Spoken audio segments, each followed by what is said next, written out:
and welcome to the Austin Fast Start Small Business Pitch Competition for Mobility Innovation. My name is Lonnie Stern, and I work for Capital Metro, managing special projects. So certainly mobility innovation is something that is near and dear to my heart. So I'm excited to see what the Fast Pitch will bring tonight. Tonight's Austin Fast Start is a recurring pitch competition designed to support Austin's early entrepreneurs and startups. The event is a partnership between the City of Austin Small Business Program and the Austin Young Chamber. The Austin Young Chamber focuses on equipping young professionals with the skills, experiences, and connections they need to be successful leaders and influencers in Austin, both today and in the future. And if you're interested in learning more about becoming a member, I recommend that you grab an info sheet at the registration table. And you can also see a list of all of the programs beyond the Fast Start pitch and upcoming events at austinyc.org. We'd also like to thank our event partners today, the Austin Public Library, who's lent us this beautiful building. Thank you. The 3-day startup, Austin Technology Incubator, and we'd also like to thank our event sponsor, Texas McCombs MBA and Texas McCombs MSTC. And to celebrate that, I'd like to invite Mandy Reyes from Texas McCombs MSTC to share a few words about their program. Sure, thank you.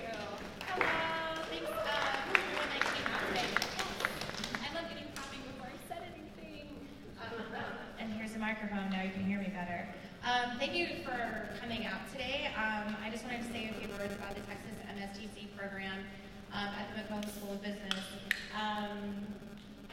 So we've been supporting the Austin Young Chamber for about 4 years now, and when they told us about this competition, we were particularly excited about participating because we also have a passion for entrepreneurship in the city of Austin. Congratulations to all the teams who are out here today. A special shout out to our University of Texas team and the St. Ed's team. We love them too. A little bit about MSTC. We are a Master's of Science and Technology Commercialization at McCombs. It is a 1-year entrepreneurship program. If you're interested in pursuing entrepreneurship, we take you through curriculum that covers market validation, business planning, and operations, so aim, ready, fire. You can learn more about our program at texasmstc.org.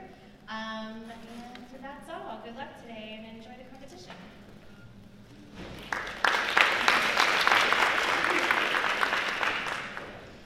Now, to explain a bit about the application process that brought us here today, in early August, the Austin Young Chamber accepted applications from local mobility innovation startups and small businesses.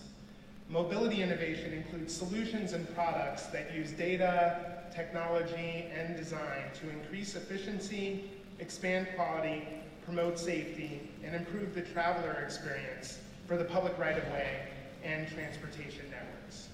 The applications were scored by 4 judges representing the small business, startup, mobility innovation, and investor communities. And from that scoring process, we determined our top 4 finalists who are here pitching tonight. Now first, I have the pleasure of introducing our judges seated in the front row, starting with Nick Shagan. All right, program manager and facilitator with 3-day startup. OJ Gilder, Chief Information Officer and Chief Marketing Officer at A+ Federal Credit Union. Thank you for being here tonight. Jason John Michael, who's the Assistant Director for Smart Mobility at the City of Austin Transportation Department. And Mia Zamoud, the Mobility Innovation Manager at Central Texas Regional Mobility Authority. Thank you, judges, for your time and expertise and for helping us through the application process.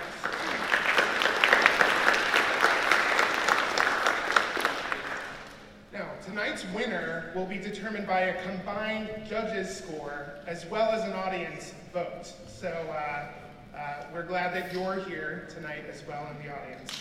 Judges will score each finalist to account for 80% of their score, and the audience vote will account for the remaining 20%. After all 4 finalists have pitched this evening, we will display a screen with a text to vote number for each of you to cast a vote for the best pitch. So we will make sure to put that on screen so that you can participate. Now, just some housekeeping things before we get into the competition. There are restrooms in this building, and they are located out in the hallway just outside this room. There may still be food and beverage. I don't know, I think you guys cleaned them out back there. And then if you need anything else, you can always go up one floor to the main hall of the library, and certainly the librarian will be able to point you in the right direction. So now, without any further delay, let's get started. Our first finalist is the business's Saddle, being pitched by Robert Bowler, the designer and founder.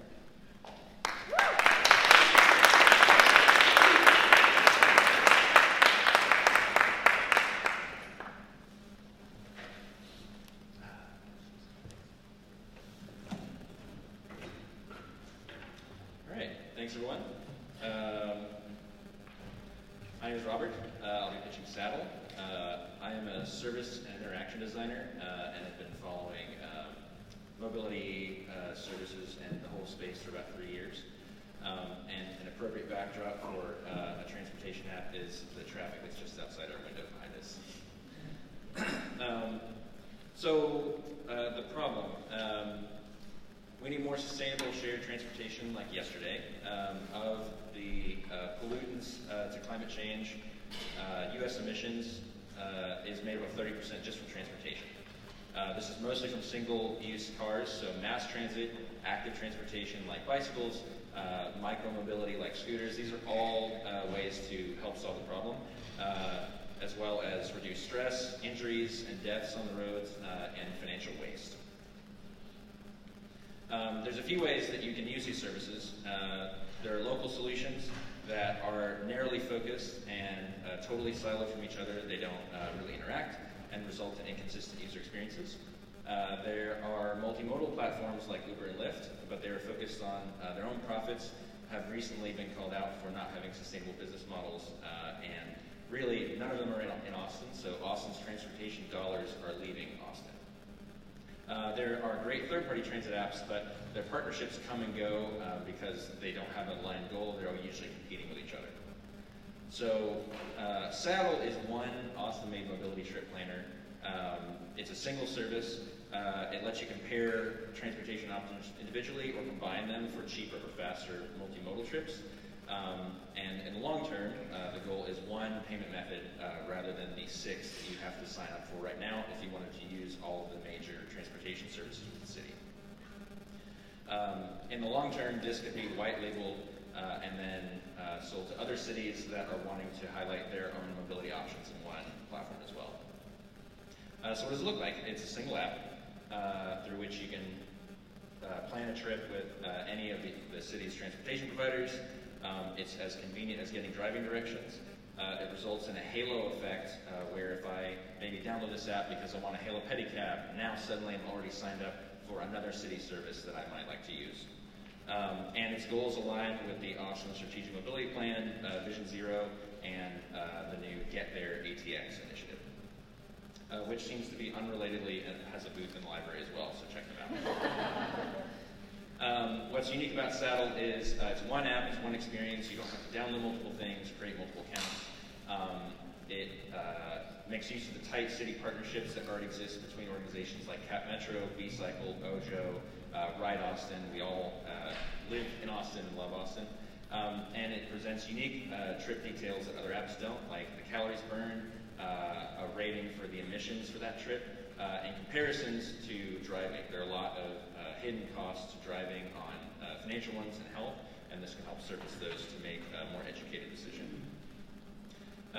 The challenges this faces, with as many partners as there are prioritizing their needs, the technical integration of mapping, especially the multimodal trips through these various APIs, and the complexity of setting up payment with that as a feature. As far as the market, any of the services that are baked into the app, it begins competing with those and can address that market. But also, car trips for people that are currently driving and use none of these services is just a green field for users. So where is it now? Initial user flows, designs, and technical requirements are done, and as well as some usability testing and identifying what the best key partner organizations would be. Next would be to integrate with those organizations, plan for development, ship that, and begin measuring the impact. Thank you.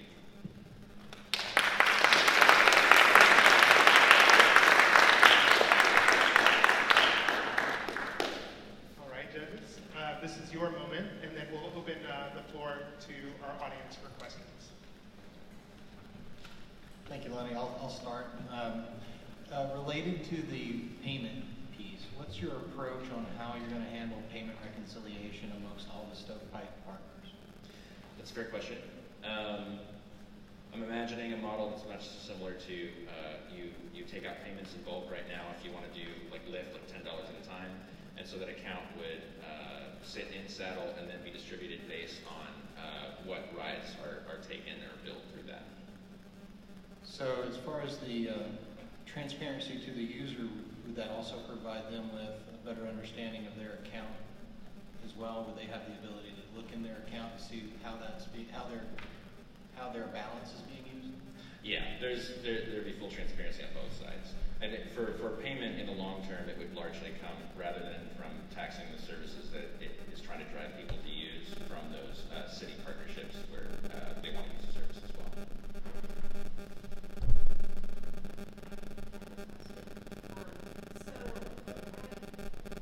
Thank you.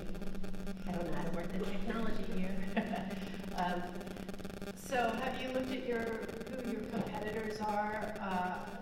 There are a lot of efforts going on in Europe and in the US for mobility as a service and mobility on demand apps that do this sort of thing that are farther along.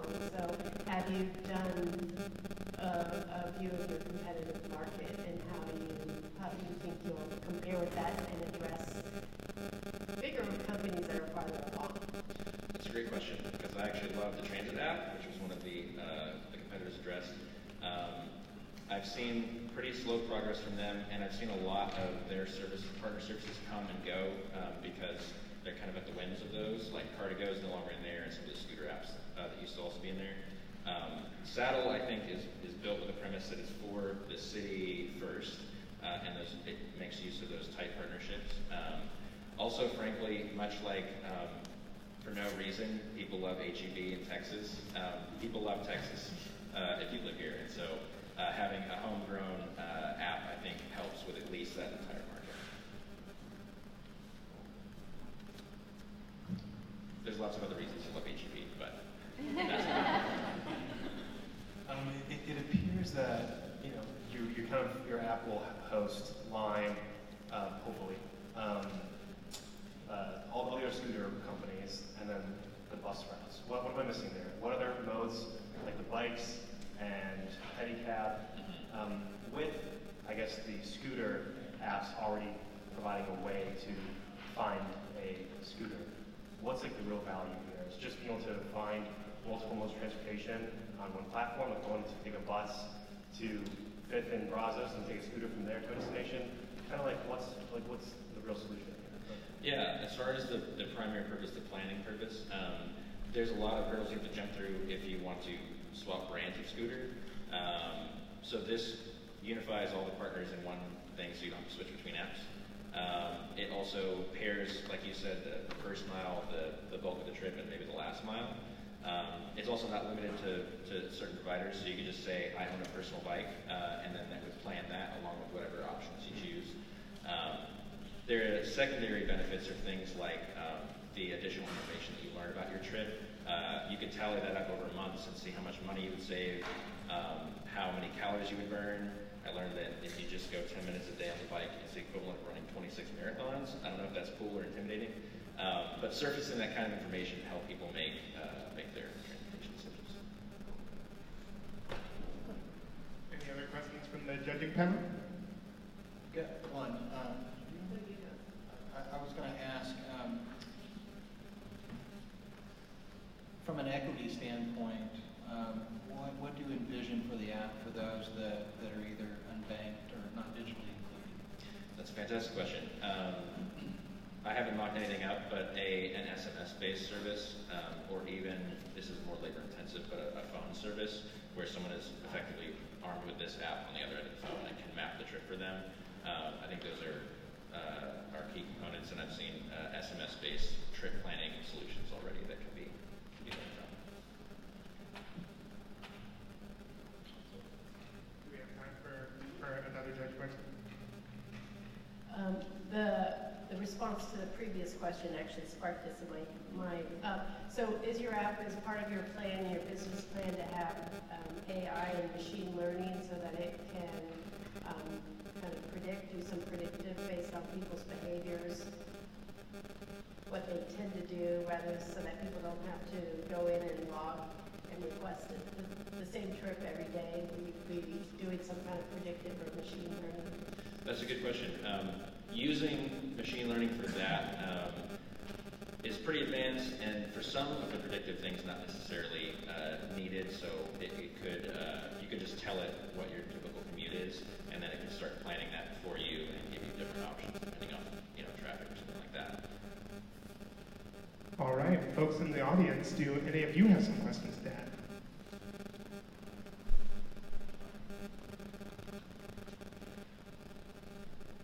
I was down in Houston this summer, and I tried to use an app down there that was similar to what you're describing. I couldn't figure out how to use it. So what are your features that are going to make it easy for me to use it? That's a great question. As a designer founder, specifically a user-centered designer, I've already been doing usability tests before this current design, and continuing to do that rather than just making something I would like and putting it out in the market. I think is key to making sure that everyone can use, whether it's the mobile app or another version like the text-based, is key. We've got a judge that had one more question. Sorry, I want to make sure I get this right. From a customer experience and service standpoint, since you are collecting others' services and then essentially you're creating the contract with the customer, how's your customer service reconciliation going to work with the other companies? It's a great question. It would require a bit of delineation up front, whether they have a problem with the mobile app or whether they have a problem with one of the particular services, and then creating a smooth handoff to that support organization. You say know your customer. Have you thought about who your target customer is? For example, is it a young person, 20 to 30 years of age, or broader? Or can you give us a little more information on that? Sure, yeah. Rather than dividing by demographics, I would say there's some people who already don't own a car, they bike everywhere, they're set, they're happy. There's a lot of people for whom where they live or they work makes it where it's really not an option for them to take one of the city services because of location, and they're going to have to drive for most trips. And then there's people in between where some of their trips can be replaced. Maybe they actually want to drive less, but they're not sure about any services that are near their house. They have a stigma around how long it takes or how expensive it is compared to driving. And so anyone who's in that middle ground. All right, thank you, Robert. Thank you.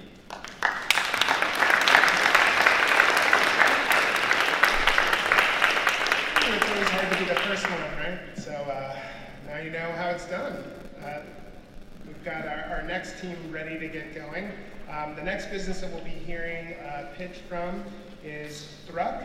It's being pitched by Shengwu Shin, the CEO and co-founder, Tyler Kim, the CFO and co-founder, and Jennifer Ragupai, CMO and co-founder.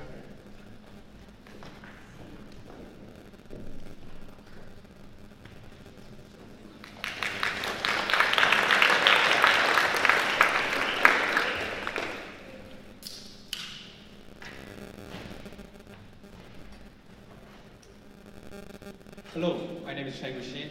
I'm founder of Truck. I want to tell you about my story.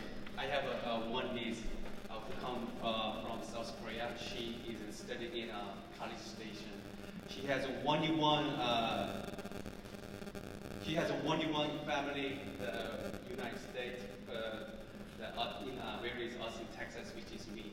She come to visit my home because she love the eating Korean food, but she cannot come every weekend when they want because she doesn't have car, she doesn't have a license. So I think that this is another problems of my Mina. I think that is same problems for many college students have the same problem. So I tried to find out solution for them, and then finally I found a solution that is long distance riding share solution is using the commercial trucks empty seat.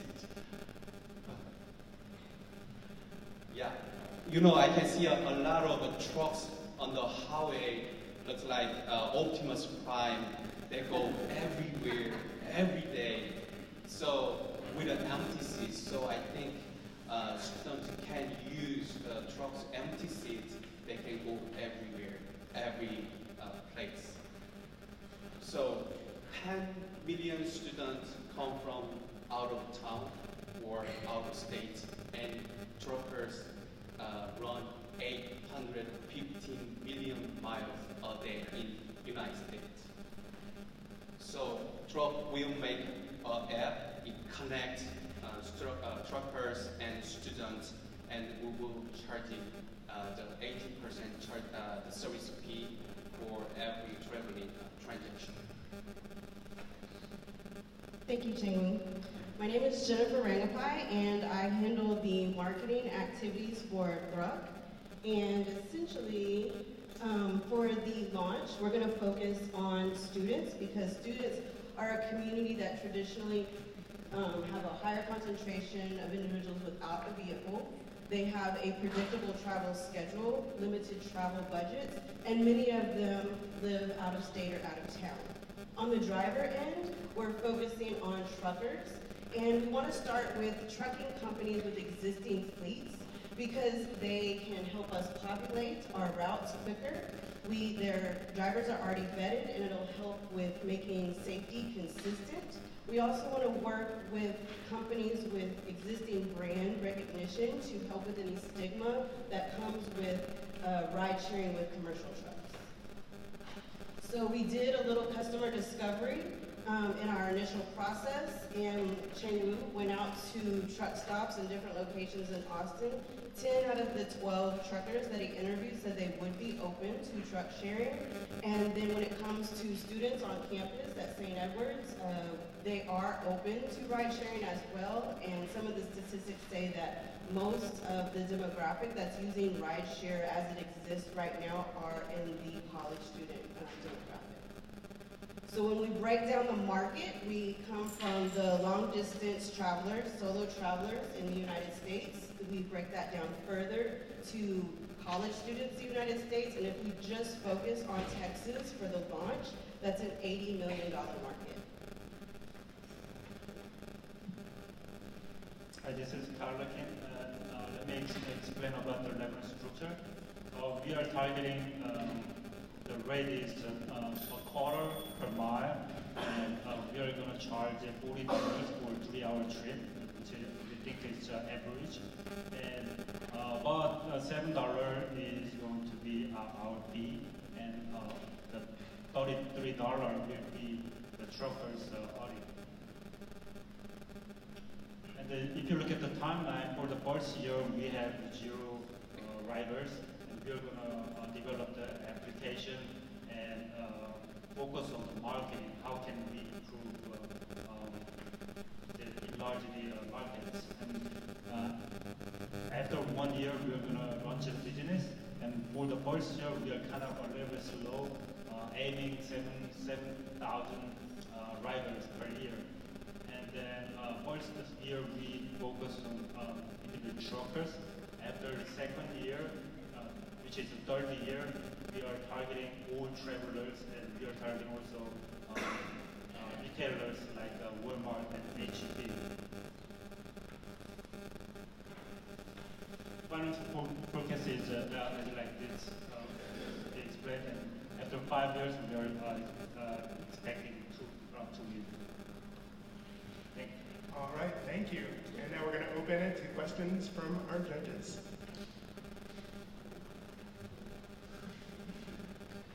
how are you planning to handle the liability with the trucking companies for their drivers? That's a good question.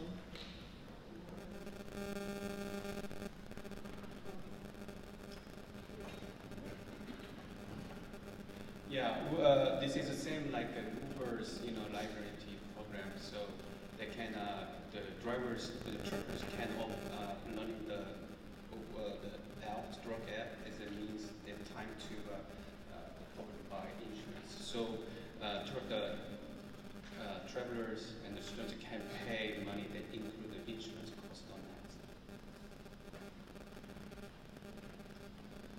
So using like your example of your daughter at College Station, how many trips on average are there from Austin to College Station by independent truckers in a day?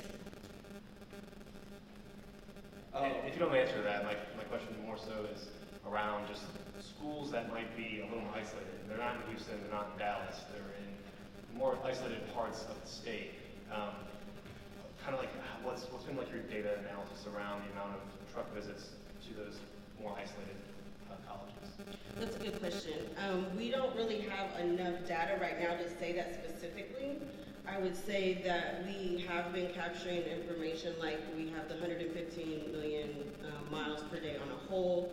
We also have been counting kind of trips on I-35 just through here, but I think the big point is like a lot of smaller towns don't have bus stations, they don't have airports, and so this long distance travel solution basically makes long distance travel more accessible to people in those towns. Now, I'm not 100% sure on how many truck trips in each specific city. However, we do know that the products that we get every day, there are trucks on, like I think what was the number we counted just from, on a Monday between 6 o'clock and 7 o'clock on I-35, it was 465 trucks that go up and down on both streets.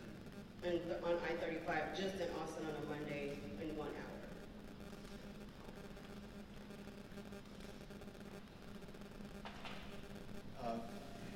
My question is related to the marketing outreach that you've done. I heard that you've done surveys with truckers and with students. Have you done any other groups? Yes, so thank you. Basically right now, we have been reaching out to truck companies, like small to medium, large truck companies, to see if we can get interviews. Now, we haven't necessarily gotten to sit down with them, but we have developed a survey, and we have developed a list that we're reaching out to. We have gotten some positive feedback, and maybe about 10 or 12 surveys total. Follow-up question to that. As a parent of a college-age kid, have you reached out to any parents to understand their willingness to allow their still dependent to participate? That is a great question, and is one of the pieces of outreach that we are addressing, although we haven't talked to the students' parents yet. A big component of this isn't necessarily the students being unsure that it's unsafe, but it's their parents. And so a big component of the outreach is educating, and also that partnering with existing truck companies with that brand recognition, say HEB, for example, or Coca-Cola, or some of those better named, positively branded companies, so that'll help reduce the stigma. There's also pieces and components like the social responsibility that allows outreach for the brands themselves, like say, like an HEB driver being able to express more of the values of HEB through that conversation that's happening on that long distance trip. Thank you. Add on to that, there are 6% of women truck drivers. So if the rider if the lady wanted to pick up their, if she prefers a woman driver, they can also choose that. Are there any more questions from the judging panel? As we can turn it to the audience.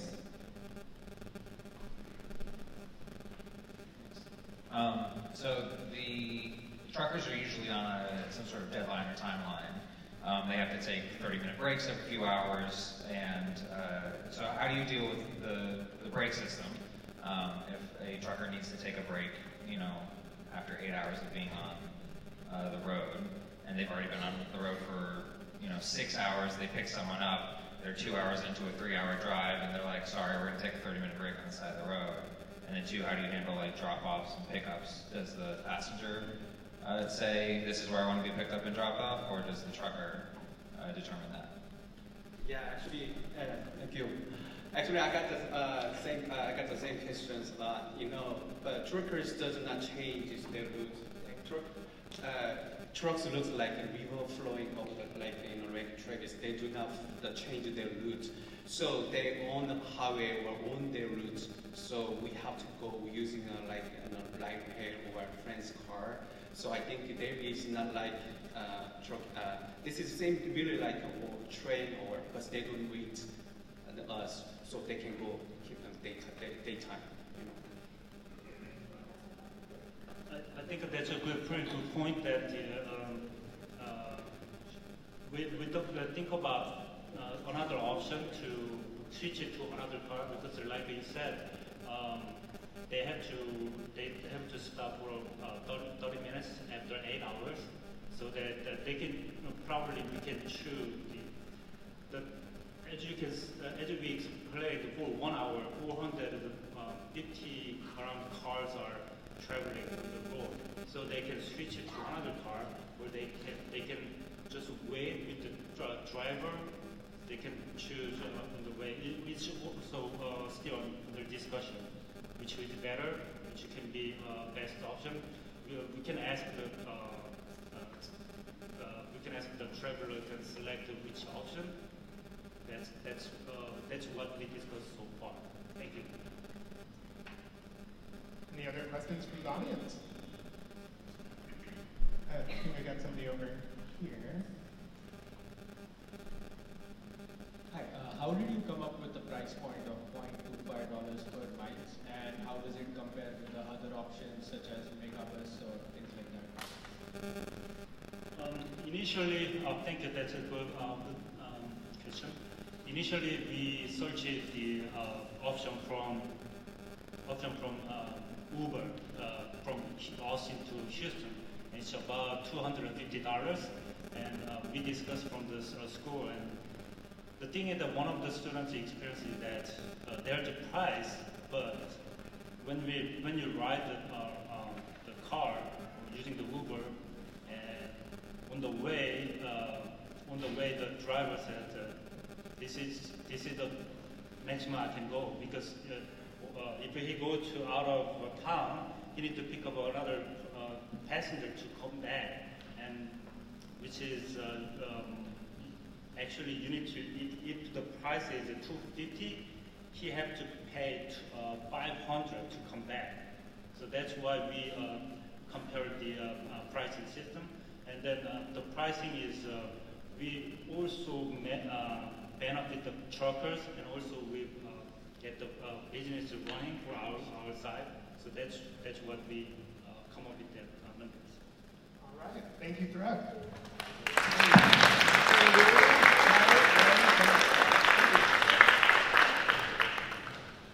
All right, I'm ready to introduce our third finalist to pitch, which is Bundle, being pitched by Fabian Malone, the co-founder.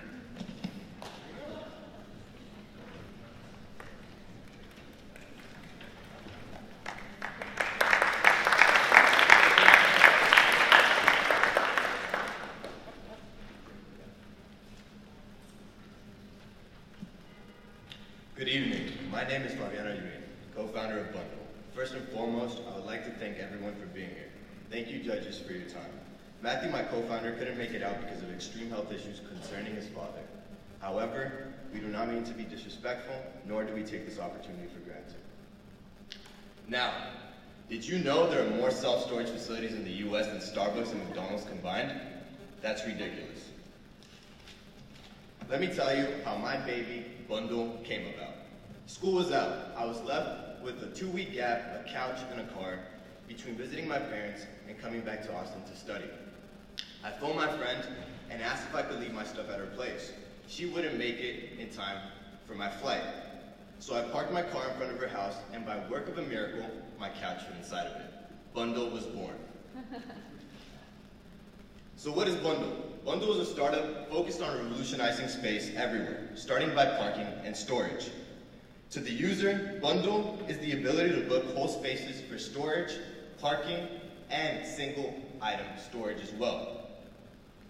To the host, Bundle is the ability to list any unused space, and I mean any unused space, the space between you guys, that corner right there, and make money. To businesses, Bundle is a management system that enables businesses to participate in our app, businesses like storage facilities and parking garages, putting their presence from offline to online like the switch of a button. We only work with local mom and pop storage facilities so that they can compete with industry giants like CubeSmart, U-Haul, Public Storage, and Extra Space. Now, what is the problem? The problem is self-storage facilities offer no insurance, have monthly commitments, no amenities, are expensive, and have a huge environmental footprint. Our solution is an all-in-one mobile app using already existing property at your guys' house with no contracts, no commitments, flexible booking lengths at a fraction of the price while being eco-friendly on the device you use the most. How big is this problem exactly? To be precise, it is $38 billion. 52,000 storage facilities in the US. Parking itself is a $10 billion industry, and 1 out of 11 Americans spends $80 monthly on self-storage facilities. Why us? Well, Matthew and me are lifelong friends. We've worked on dozens of ventures before, and we failed miserably. We know the taste of sourness. Additionally, in 4 months, we have created a legal structure, designed and made a web and mobile app, created a cash supply, built a community around our platform, scaled and developed a team overseas, and have 500 beta users on a wait list, along with 15 storage facilities here in Austin, ready for our launch November 29th, all while working and studying. Our competitive advantage lies in split pay. Split a storage facility like you do an Uber with friends, specifically tailored to broke college students like myself. Single item storage offered nowhere in our direct market, and lowest fee, along with insurance. We also have daily, weekly, and monthly bookings, which is also a Bundle exclusive. Remember, if I wanted to store my couch for 2 weeks, that wouldn't work out with storage facilities. With Bundle, it does. We have extensive amenities such as waterfront storage, perfect for paddleboards, boats, and kayaks at Lake Austin, Lake Travis, and Georgetown Lake. How do we monetize? A 5% fee, which is the lowest amongst our competitors. Why can we do this? Because we're not motivated by money, but rather fulfillment. Additionally, 10% of all our proceeds will go to local issues in our community, such as homelessness and environmental degradation. Check out our platform. You can sign up with Google, search by zip code, look at prices and amenities, message book, or slide to request single item storage. Want to be a host? It takes 30 seconds to list your space. Upload a picture of your ID, tell us where the space is, what type of space are you offering, whether it's a room, closet, garage, parking, storage unit, vehicle, or any space. You can choose miscellaneous. Price it and tell us the dimensions. When can renters access your space? 24/7, by business hours, or by appointment only. What amenities does your space have? The more the merrier. You can price by the day, week, or month. Offer a discount. Name your listing and tell us what makes it special. Why Austin? Because there are 400,000 students in a 100-mile radius, our staging niche. It is a top 10 city in both self-storage growth and population growth, and real estate increased prices. Additionally, further developments will go into a parking API for autonomous vehicle parking, business inventory solutions, working with local governments to provide parking and event space, so you can rent out your pool, garage, backyard, and make money. All right, thank you, Bundle. Now it's time to open it to questions from our judges.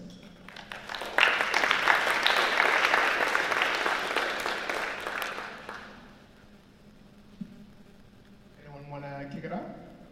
So I would just like some clarification. Is Bundle partnering with storage facilities for their, like someone could have a storage space and split the cost of that, essentially, or is it their own personal space? So a little bit of both. So we enable people like you and myself to list their space, and additionally, only local mom and pop storage facilities, they can list out and put their spaces on our platform so they can compete with bigger players. Okay, and then just my follow-on question is, if I am renting out or giving out my space and my garage, my house, so is the insurance covered basically through my home insurance? No, ma'am. We provide our own insurance. We're working with an insurance broker, and we insure both the host's property and the items that are being stored up to $100,000, because we also are taking into account vehicles, maybe plane storage, boat storage, and things of value.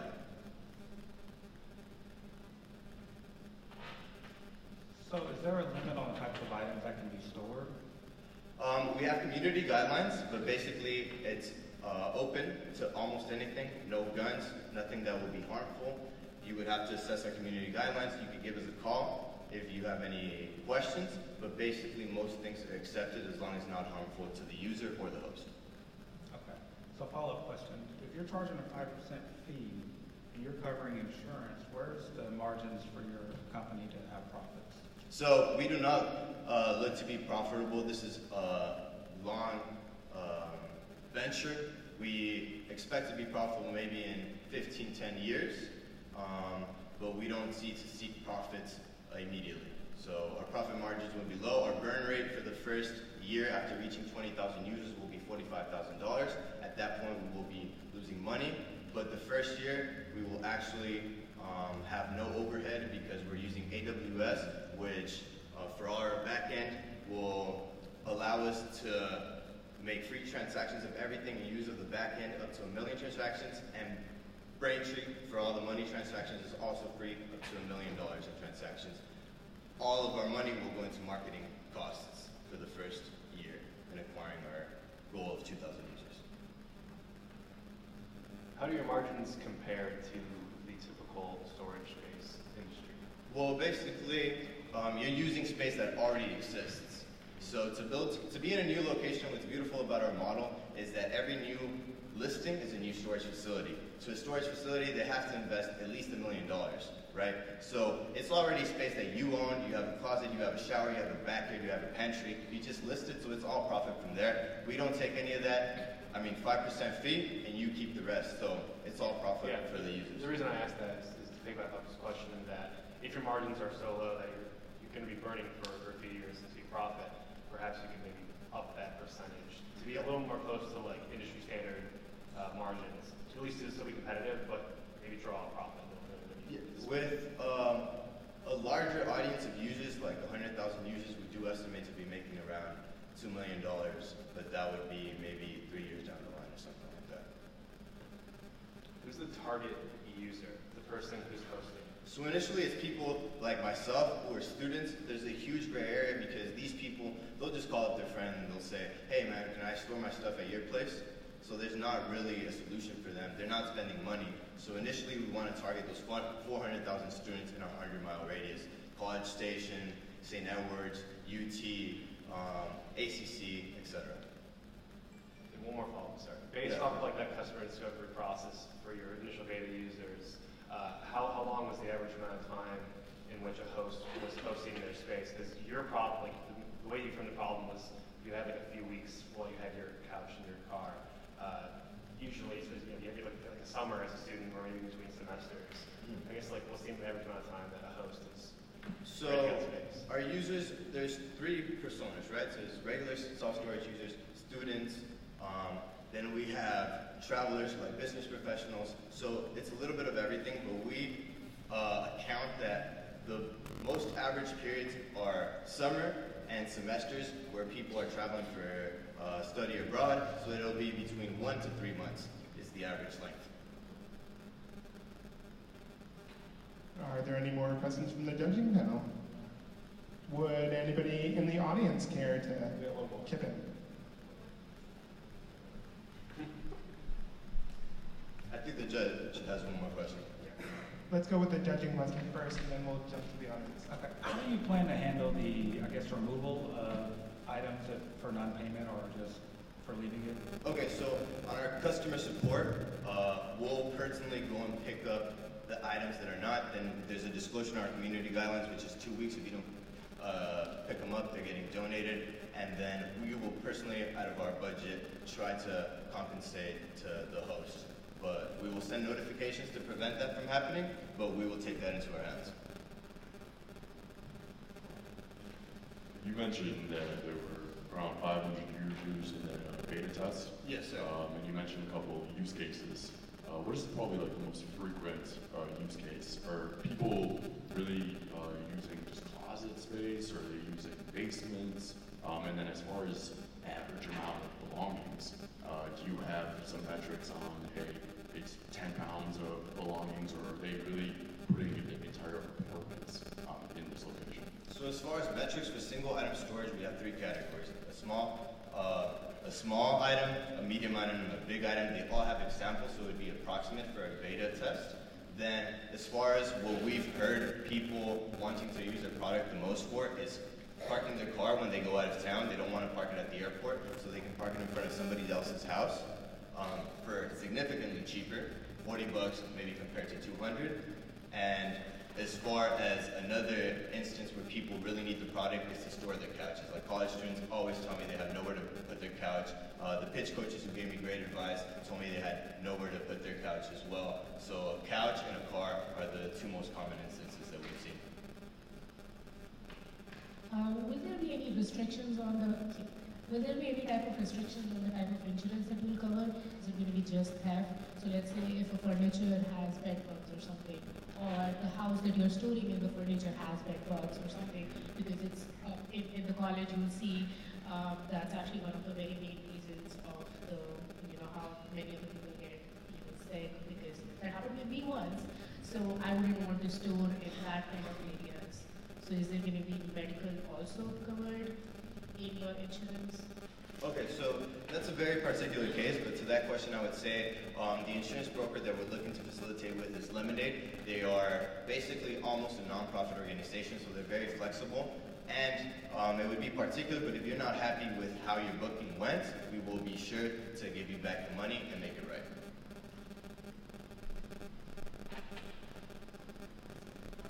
Last question.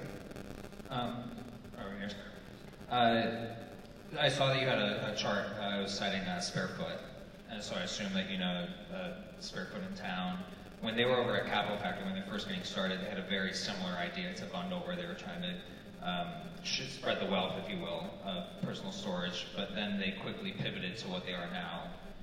What do you think they did, or what do you think they found out, or where they failed, and where Bundle might, pick up the pieces there? Okay, so we're moving into a sharing economy. I took an Uber to get here. When I want food, I use Favor. These very shoes I bought through a peer-to-peer marketplace called Go that enables people like you and me to sell and buy sneakers. My shirt came from eBay. We're moving into a sharing economy. This idea came originally 15 years ago, but didn't have a sustainable market. Even the development of the app was through a third party, a freelance service on Upwork. So we're moving into this. I think it's the perfect time. If the recession hits, people need money. Thank you, Fabian.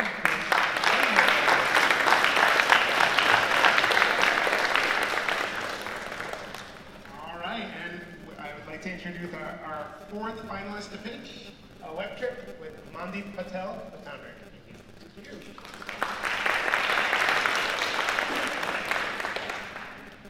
Hi everybody, my name is Mandeep Patel. I'm here to present ElecTrip, where we're creating the best city-to-city travel solution.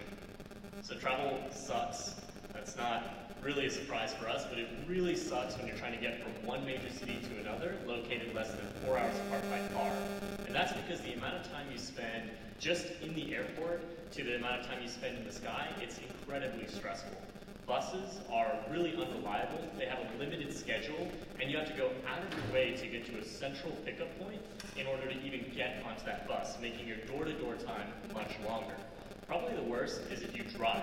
Driving from here to Houston means you're going to spend 3 hours behind the wheel. Can you imagine what that would do to your productivity if you showed up to the office the next day and they strapped you to a chair for 3 hours and you couldn't do anything? It's tremendously harmful. Over 220,000 individuals make this type of commute every single week for work in the Texas Triangle. This creates a $1 billion market that's growing at around 11% every single year. In order to create a no-compromise travel solution, we founded ElecTrip. ElecTrip is a door-to-door service that is in a private, professionally driven Tesla that is booked on demand with Wi-Fi and laptop charging. Every single feature we've designed is either to help you increase your productivity or make you more comfortable as you move around Texas. So when you look at why people choose to use us, you have to look at the 3 main selling points of our service. The first is the privacy to cost ratio. We have a lot of law firms that use our service because we're a lot more affordable for a private vehicle than the other options on the market. The second is productivity. Because we're door to door, we're actually faster for total trip time than a lot of the other services. And we've seen lots of consultants step right outside their office with their Lenovo's open, and they leave them open until they get to their client in another city. It allows them to bill for a lot more hours, and that is obviously great for them. And the last one is it's a lot more sustainable and safe. So we use electric vehicles, which pay their carbon tax off at around 88,000 miles, and we have an incredibly safe driver team that is trained using Shell safety policies. So unlike most people who have to drive back after an 8-hour conference, you can get into a car that's driven by a fresh driver who will keep you safe the entire time. These are a list of some of our most frequent customers. So we launched in March of 2018, where we started out by selling individual seats in the car. That didn't really work, so we pivoted towards a whole car model, and we were able to acquire these clients. So we've serviced over 1,000 clients since then, and we're growing. Yeah. And so why, we told you a little bit about why people use this. Why does this company need to exist at all? Well, we really believe in a carless electric vehicle transportation future. And in order to get there, you have to build out the infrastructure. So before we existed, the only way to get to Houston in a private car was a black car service that would charge around $450. When we launched in 2018, that price dropped to $250. And this summer, we were actually able to drop it further to $175 for the entire car, 3 seats, roughly $60 a seat, because we got to scale and we were doing less rides empty in each direction. Sometime in the future, you're going to be able to take a private car that is driven by itself from one city to another for around $80, around $20 per seat. But in order to get to that point, you have to build out the infrastructure, which is what we're doing now by running profitable rides at $250 per trip in order to build out 2 vital components of the driverless future. The first is to be able to use your electric vehicle on these mobile fleets. So we're a young company. We're founded by young founders. We bought some of our Teslas, but we couldn't keep buying more Teslas. No one really wants to give young kids loans for that kind of stuff. So we had to figure out how to use other people's cars. And that's when we realized lots of people go out of their means to buy a Tesla, and they don't necessarily. The thing with car payments is they're constant for the entire time, but your enjoyment in a car can do that over time. And so people are looking for ways to make up that delta. And we allow them to put their vehicle on our fleet when they're not using them.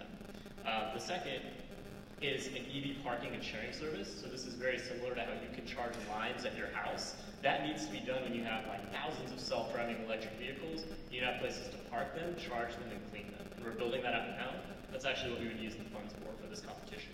What are our competitive advantages? Why should we be the ones to do this? Well, first, we have a really good consistent quality today. We've done all of our business with $0 in advertising spend. And we also have been able to secure major business contracts. So just last week, we closed a deal with Shell where they prepaid for $400, $100 ride vouchers, generating about $100,000 in revenue per quarter for us. And what will help us tomorrow in terms of a competitive landscape is that 1, we'll be at scale, and 2, we'll have the infrastructure. So thank you guys, and thank you for helping us make travel not so.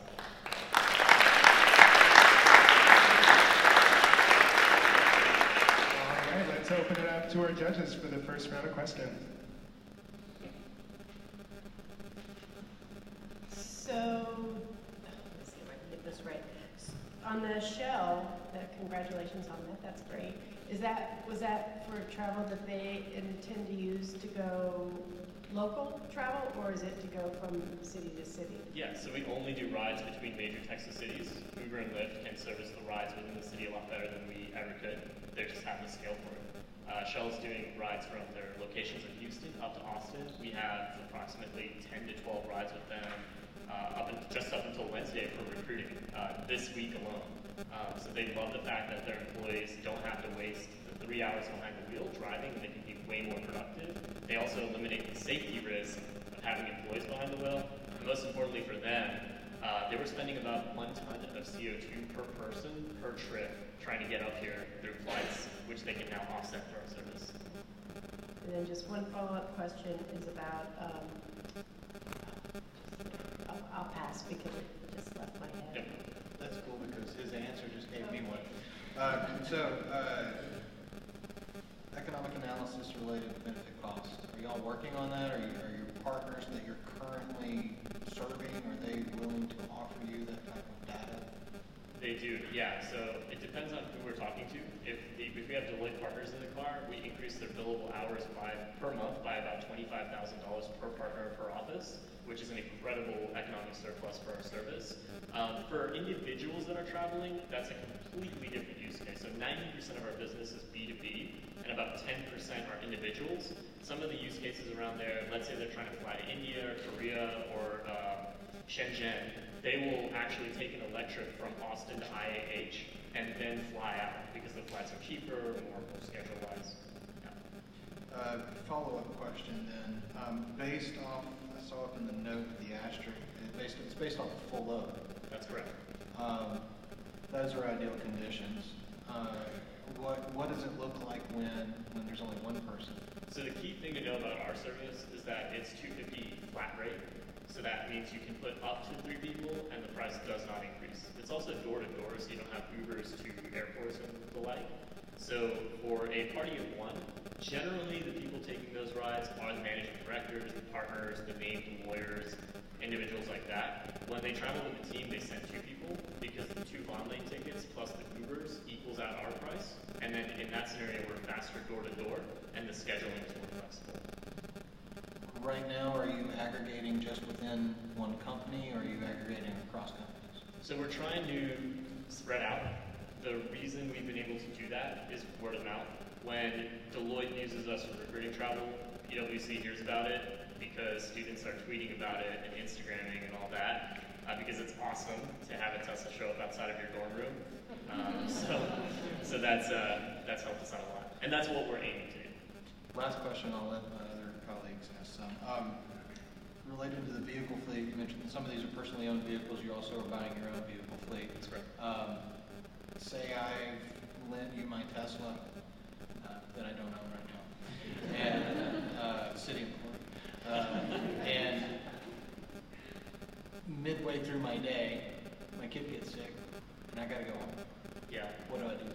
We cover your Uber. We don't cover your Uber, but the amount that we pay you will cover the Uber. So in an emergency situation like that, you would not make as much money lending your car out to us, but you would be able to make it to your son.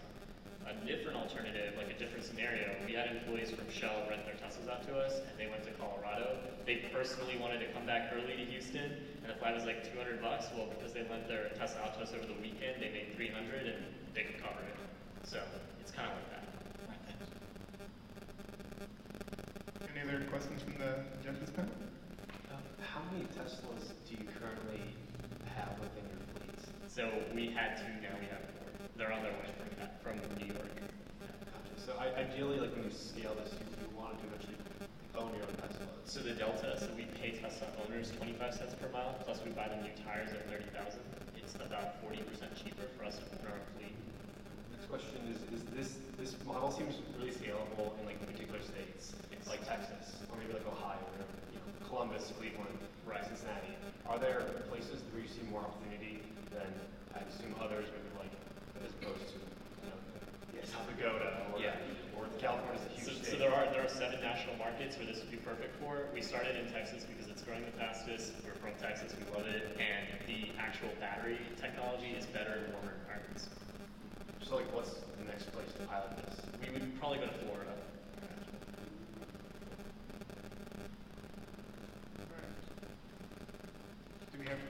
question from the judges panel? So is the 250 like to Houston, was that round trip or was that one way? That's one way. So it does limit some of our clientele right now, which is why we dropped it down to 165 over the summer. And then we had too much demand, so we had to jack the price back up until we get more cars. And just real quick, so you did mention one of the challenges that you're working on is having a full car coming back, so you don't have kind of deadheading. That's correct, deadheading. So what percentage right now are your rides coming back, deadheading rides, and what are you doing to counter that? So Elliot's my ops guy. He'll know that exact number. But because we target business individuals, the likelihood of deadheading is already low because they do day trips. So they'll go up at 6 a.m., around 6 to 10 a.m., and then they'll come back 3 to 6 p.m. So we have a guaranteed return trip, and we pay the driver to just hang out. If they want an Uber, we do a profit sharing model. The other answer to that, though, is that our margin is 62%. I don't know now someone's going to negotiate pricing with me, but it's around 62%. So if it comes back empty, we don't lose money, but we don't make it much.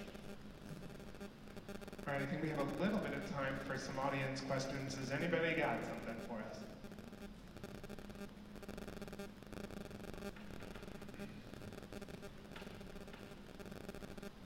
So I go to Denton 2 or 3 times a year, and I could probably get 2 other people to go with me.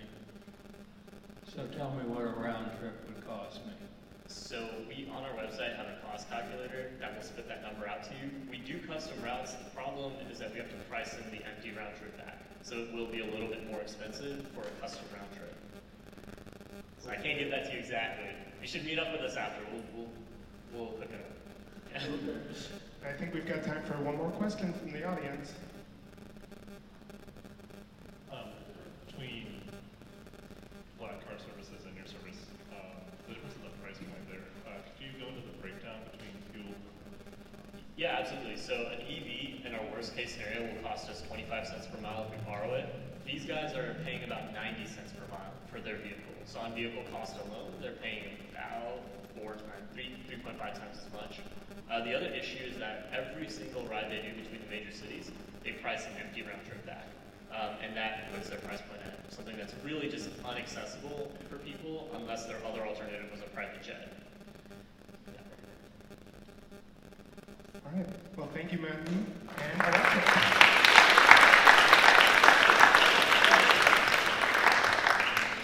All right. Well, that was fun. I know that the last round of judging score sheets are being pulled, and we're going to be asking the audience to participate as well in just a moment. But thank you, everybody, for their pitches. There you go.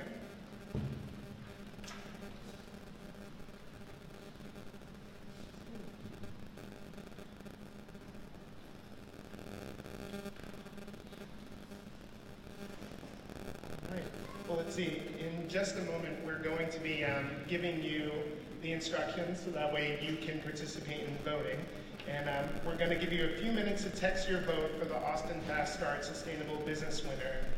The instructions should be coming up on the screen now. To cast your vote, you're going to text the number associated with each company. So in this example, Saddle is 1, Thruck is 2, Bundle is 3, and ElecTrip is 4. You're going to text that number to 512-540-3897. And that way, these scores can be tabulated and added. Again, the number is 512-540-3897. You can text 1 if you are voting for Saddle, 2 for Thruck, 3 for Bundle, or 4 for ElecTrip.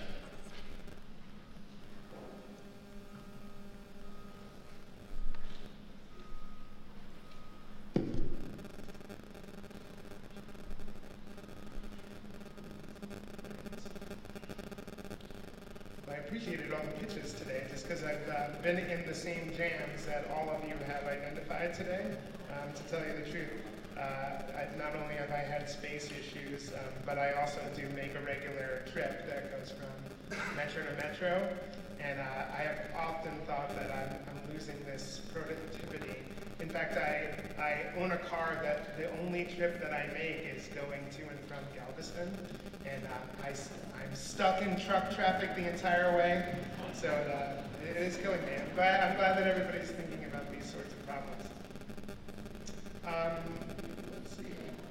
I suppose while I've got you here, I should mention that Randy Clark is the CEO of Capital Metro and is going to be participating in the LEAD series on September 24th, which is happening from 11:30 to 1. So if you are looking for a lunch opportunity, that one's coming up to you. You can RSVP through the Austin Young Chamber website, also austinYC.org. And if you are interested in keeping Randy on his toes, you might pay attention to Project Connect.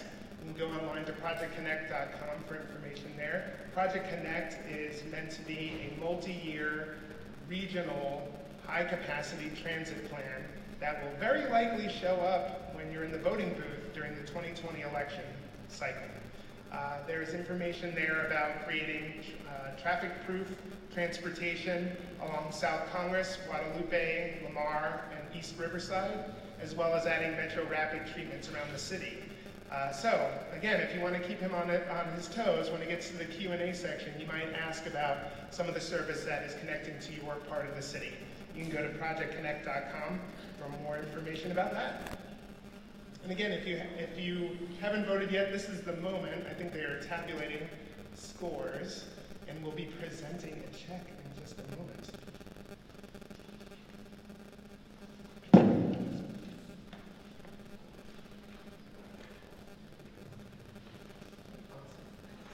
Tonight, there is a prize package, and I want to take a moment to thank all the prize package sponsors. There's a $2,500 cash prize, but then there's also in-kind prizes valued at $5,000, including a 1-year elite membership to the Austin Young Chamber, 3 months of free rent at Capital Factory, exciting. You also get a chance to meet other fast pitch partners, as well as other people growing businesses in the area. There's a global conference roundup ticket from 3-Day Startup, LLC formation from the Haney Law Firm, and business coaching sessions from the Economic Growth Business Incubator. So huge prize for tonight, in addition to the cash. Also a lot of support to get your business off the ground. And to speak about that, I'd like to invite Jacqueline Mayo, the Classes and Events Coordinator for the City of Austin Small Business Program, to the stage, and hopefully we'll get to present our winner in just a minute. Good evening, everyone. I know you guys are anxiously awaiting our winner, and so am I, but first let's do a couple of housekeeping things.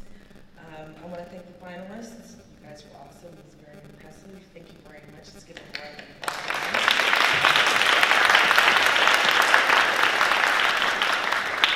As some of you know, the Small Business Program is a division of the City of Austin's Economic Development Department. That means we're here to support Austin entrepreneurs with business coaching, training, and just a host of events all year round. We placed the materials in your chairs before you guys got started. It's a class and events card, which lists all our classes that we provide throughout the year. It's through December. I've also provided you a services sheet, which kind of gives you an outline, a quick high-level outline of some of the services and other offerings that the Small Business Division offers to you. So if you have any questions about that, classes and events, you can always ask me, or just some general information about the small business classes, or just what we do in general. Please don't hesitate to stop me at the end of this event, and I'll try to help you as best I can.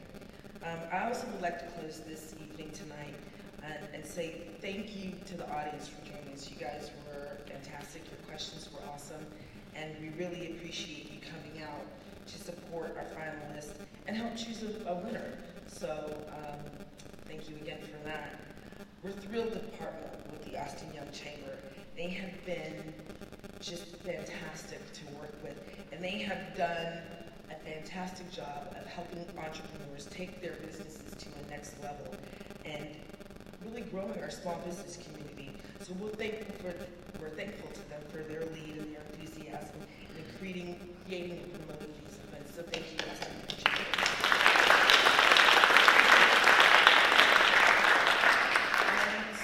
Oh, there Sharon is. I think there you are. I want to also thank the Austin Public Library, the Central Branch, for hosting us today in this beautiful space that we can't seem to get enough of. They are a great supporter for entrepreneurs and small businesses in the Austin community. They also provide a bevy of just resources that they can help you with. Their staff is highly knowledgeable and can walk you through just about anything. I want to also thank the Austin Transportation Department and the Central Texas Regional Mobility Authority. I actually got it right only because I read it. For your support in this pitch competition. Thank you very much. We really appreciate your support. And a big thanks goes out to, again, our judges. You guys donated your time and expertise. You just don't know how to thank you, but thank you very much. And I also want to thank the finalists one more time. You guys were great. Thank you.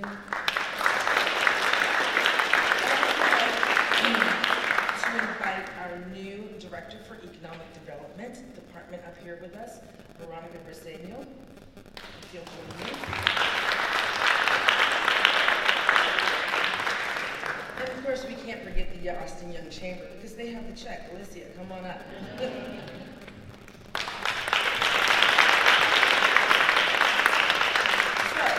without further ado, I'd like to congratulate